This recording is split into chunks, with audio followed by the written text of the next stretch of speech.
Hello दोस्तों, स्वागत है आप सबों का हमारे YouTube चैनल में। जैसा कि इससे पहले हमने 1 से 4 तक का क्वेश्चन आंसर देख लिए थे, तो इस वीडियो में हम पार्ट 5 का क्वेश्चन आंसर देखेंगे। तो क्वेश्चन आंसर देखने से पहले कुछ हम लेखक के जीवनी के बारे में जान लेते हैं। तो इस पाठ का नाम है नागरी लिपि तथा लेखक का नाम है गुणाकर मूले। गुणाकर मूले का जन्म महाराष्ट्र के आरावती जिले के सिद्धू बुजुर्ग गाँव में 3 जनवरी 1935 ईस्वी को हुआ था। गुणाकर मूले इलाहाबाद विश्वविद्यालय से गणित में MA की उपाधि प्राप्त की थी। इसने 35 किताबें और अनगिनत लेख लिखे थे।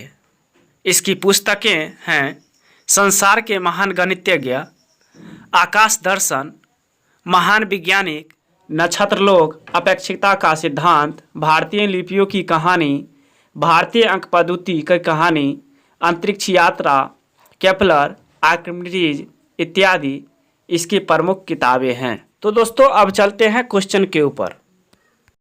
क्वेश्चन नंबर फर्स्ट कहता है कि देवनागरी लिपि के अक्षरों में स्थिरता कैसे आई। तो क्वेश्चन भी आया है, तो आप इसे अच्छी तरह से नोटबुक में लिख लें और अच्छी तरह से याद कर लें। तो चलिए आंसर की ओर बढ़ते हैं कि लगभग 200 वर्ष पहले छापा खाने के लिए देवनागरी लिपि बनी।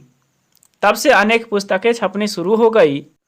केंद्रीय हिंदी निदेशालय विभिन्न साहित्य और विद्वानों ने इस लिपि में सुधार कर प्रेस तथा कंप्यूटरों के लायक बनाया, जिससे इसमें स्थिरता आ गई।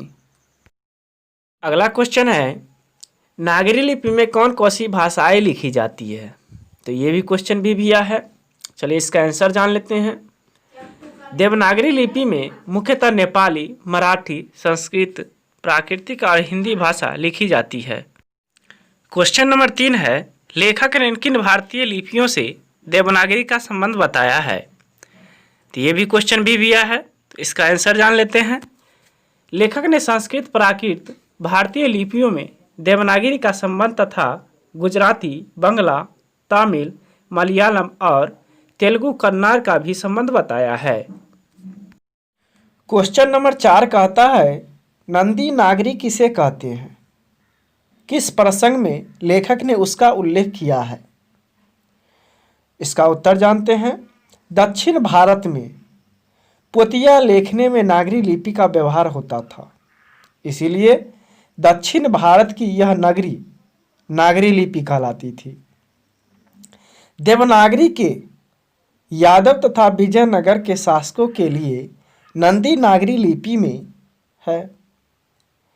पहले विजयनगर के राजाओं के लेखों को लिपि को ही नंदी नागरी नाम दिया गया था। क्वेश्चन नंबर 5 कहता है, नागरी लिपि के आरंभिक कहाँ प्राप्त हुए हैं, उनके विवरण दें। तो चलिए इसका उत्तर जानते हैं। नागरी लिपि का आरंभिक लेख दक्षिण भारत से मिले हैं। दक्षिण भारत में तमिल, मलयालम और तेलुगु, कन्नड़ लिपियों का स्वतंत्र विकास हो रहा है। फिर भी दक्षिण भारत में अनेक शाखाएं ने नागरी लिपि इस्तेमाल किया है। क्वेश्चन नंबर 6, ब्राह्मी और सिंध लिपि की तुलना में नागरी लिपि की मुख्य पहचान क्या है। चलिए उत्तर, गुप्त काल की ब्राह्मी तथा बाद की सिद्धम लिपि की अक्षरों के सिरों पर छोटे आरी लकीरें या छोटे तिकोने होते हैं, लेकिन नागरी लिपि के मुख्य पहचान यह है कि अक्षरों के सिरों पर पूरी लकीरें बन जाती है और ये सिरे रेखाएं उतनी ही लंबी रहती है जितनी कि अक्षरों की चौड़ाई होती है। मोटे तौर पर दोनों की यही पहचान है। चलिए क्वेश्चन नंबर 7, नागरी को देवनागरी लिपि क्यों कहते हैं, लेखक इस संबंध में क्या बताते हैं। VVI क्वेश्चन है। या नागरी की उत्पत्ति के संबंध में लेखक का क्या कहना है। पटना से नागरी का संबंध लेखक ने क्या बताया है। ये दोनों क्वेश्चन VVI है, तो आप इसे नोटबुक में लिख लें और अच्छी तरह से याद कर लें। तो आंसर चलते हैं, और दोनों का आंसर एक ही है। तो चलिए आंसर पर चलें। नागरी नाम के संबंध में अनेक मत है। कुछ विद्वानों का विचार है कि गुजरात के नागर ब्राह्मणों ने सबसे पहले इस लिपि का प्रयोग किया, इसलिए इसका नाम नागरी पड़ा। कुछ विद्वानों का मत है कि और सब तो नगर है, लेकिन काशी देवनागरी है, अतः वह प्रयुक्त होने के कारण इसे देवनागरी कहते हैं। पंडित कम के अनुसार पाटलिपुत्र को नगर कहते थे। चंद्रगुप्त विक्रमादित्य की व्यक्तिगत नाम देव था, इसलिए पाटलिपुत्र को देवनगर कहते थे। यह भी संभव है कि उत्तर भारत की प्रमुख लिपि होने के कारण इसे देवनागरी कहा जा गया है। यदि हमारा वीडियो पसंद आता है तो चैनल को सब्सक्राइब करें, लाइक करें और अधिक से अधिक शेयर करें। यदि हमारा वीडियो पसंद नहीं आता है तो अपना सुझाव कमेंट बॉक्स में लिखें। हम कोशिश करेंगे कि अच्छा से अच्छा वीडियो बना करके आप लोगों को प्रोवाइड करें। क्वेश्चन नंबर 10, नागरी लिपि कब तक सर्वदेशिक लिपि थी? क्वेश्चन बहुत भी आया है, तो आप इसे अच्छी तरह से याद कर लें। तो चलिए उत्तर जानते हैं। नागरी लिपि का सर्वदेशिक लिपि इसलिए कहा जाता है कि इसका प्रचलन करीब 8वीं सदी में ही हो चुका था और 12वीं सदी आते आते पूरे देश में फैल चुका था। कोंकण, देवगिरी, चोर राजाओं, केरल, श्रीलंका, लाहौर, उत्तर भारत में मेवाड़,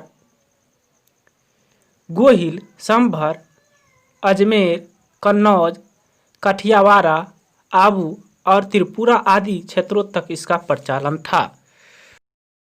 क्वेश्चन नंबर 11, नागरी लिपि के साथ साथ किसका जन्म होता है? इस संबंध में लेखक क्या जानकारी देता है? तो चलिए उत्तर जानते हैं। नागरी लिपि के साथ साथ अनेक प्रादेशिक भाषाओं ने भी जन्म लिया है। 8वीं-9वीं सदी से प्रारंभिक हिंदी का साहित्य मिलने लग जाता है और हिंदी के आदि कवि सरहपाद के दोहा कोश की तिब्बत से जो हस्तलिपि मिली है 10वीं-11वीं सदी की लिपि में लिखी गई है। नेपाल से और भारत के जैन भंडारों से भी इस काल की बहुत सारी हस्तलिपियां मिली है। इसी काल में आर्य भाषा परिवार की आधुनिक भाषाएं मराठी, बंगला आदि जन्म ले रही थी। क्वेश्चन नंबर 12, गुर्जर प्रतिहार कौन थे? ये क्वेश्चन बहुत इंपॉर्टेंट है, तो आप इसे अच्छी तरह से याद कर लीजिए। तो इसका आंसर जानते हैं। गुर्जर प्रतिहार 8वीं सदी के पूर्वार्ध में बाहर से आकर अवंती प्रदेश में अपना शासन स्थापित किए थे और बाद में कन्नौज पर अधिकार कर लिया। इसके महत्वपूर्ण प्रमुख राजा मिहिर भोज, महेंद्रपाल आदि थे। यदि आपको किसी भी सब्जेक्ट का VVI ऑब्जेक्टिव क्वेश्चन PDF के साथ चाहिए तो हमारे कमेंट बॉक्स में S लिख करके कमेंट करें। तो दोस्तों, यदि हमारा वीडियो पसंद आए तो चैनल को सब्सक्राइब करें तथा बेल आइकन को दबा दें ताकि ऐसा ही वीडियो सबसे पहले आपको मिल सके। वीडियो को पूरा देखने के लिए धन्यवाद दोस्तों।